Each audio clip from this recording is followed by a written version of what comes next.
Մեր ժողովրդին ցավոք սրտի շատ են խոստումներ տվել, անընդհատ ասել են, ամեն մեկ իրանն է ասել, բայց դրանից հետո անընդհատ ստացվում է որևէ բան տեղից չի շարժվել եւ այո, խնդիրները շատանում են։ Մարտունու ժողովուրդը լինելով այդքան աշխատասեր, այդքան հողին կպած մարդիկ, ինչի պետք է ստիպված լինեն ճակատագրեր որոնել, աշխատանք որոնել դրսում։ Այո, դա էլ ինչ որտեղ պետք է, բայց մարդը պետք է ապագան կարողանա կառուցել իր հայրենի հողում այստեղ։ Եվ սա ես կարծում եմ պետք է լինի ամենագլխավոր մեր հանձնառություններից մեկը։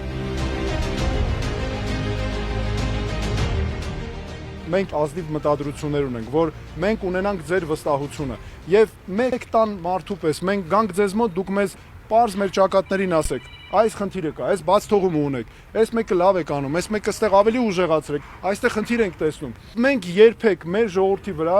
երբեք պատասխանատվություն չենք դնելու մեր սխալները արդարացնելու համար։ Հակառակը, ժողովուրդը որևէ մի անգամ չունի որևէ մի հարցում մեղավորություն։